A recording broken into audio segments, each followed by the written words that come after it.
Perkenalkan, nama saya Wartalia Mikeleli, Prodi Pendidikan IPA Universitas Sarjana Wiyata Taman Siswa. Di kesempatan saat ini, kita akan belajar bersama-sama mengenai lipida. Lipida adalah senyawa organik yang berminyak atau berlemak yang tidak larut di dalam air yang dapat diekstrak dari sel dan jaringan oleh pelarut nonpolar seperti eter. Klasifikasi lipid menurut Bloor. Yang pertama, lipid sederhana. Lipid sederhana dibagi menjadi dua. Yang pertama, lemak. Lemak atau gliserida dengan ester asam lemak gliserol. Lemak yang berada dalam keadaan cair dikenal sebagai minyak. Yang kedua, lilin. Lilin tidak larut di dalam air dan sulit dihidrolisis. Lilin sering digunakan sebagai lapisan pelindung untuk kulit, rambut, dan lain-lain. Lilin merupakan ester antara asam lemak dengan alkohol rantai panjang. Yang kedua, lipid kompleks. Lipid kompleks dibagi menjadi dua, yaitu yang pertama, fosfolipid.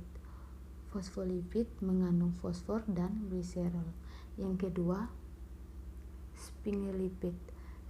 Sphingolipid adalah kelas kedua terbesar dari lipida membran. Yang ketiga, derivat lipid. Derivat lipid yaitu zat yang diturunkan dari lipid dengan hidrolisis, termasuk di dalamnya adalah asam lemak atau jenuh dan tidak jenuh, gliserol, sterol, senyawa-senyawa keton, dan lemak aldehid. Yang selanjutnya, asam lemak merupakan asam organik yang berrantai panjang yang mempunyai atom karbon dari 4 sampai 24, memiliki kubus karboksil tunggal dan ekor hidrokarbon nonpolar yang panjang. Tidak larut dalam air, namun dapat terdispersi menjadi model dalam larutan NaOH dan KOH encer. Tidak terdapat bebas di dalam jaringan, namun terikat secara kovalen pada berbagai kelas lipida yang berbeda. Dapat dibebaskan dari ikatannya dengan hidrolisis kimia atau enzimatis.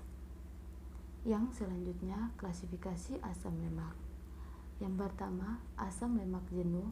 Yang kedua, asam lemak tak jenuh. Selanjutnya, klasifikasi lipid berdasarkan asalnya. Yang pertama, nabati, dan yang kedua, hewani. Sifat lipida. Yang pertama, hidrolisis dari lipid akan menghasilkan asam lemak. Lipid tidak larut dalam air, tetapi dapat larut dalam pelarut. Lipid mengandung unsur karbon, hidrogen, dan oksigen. Lipid tidak mempunyai satuan yang berulang. Fungsi lipid. Yang pertama, menghemat protein. Yang kedua, pelindung organ tubuh. Yang ketiga, menjaga suhu tubuh. Yang keempat, sumber energi. Yang kelima, sebagai pelumas. Contoh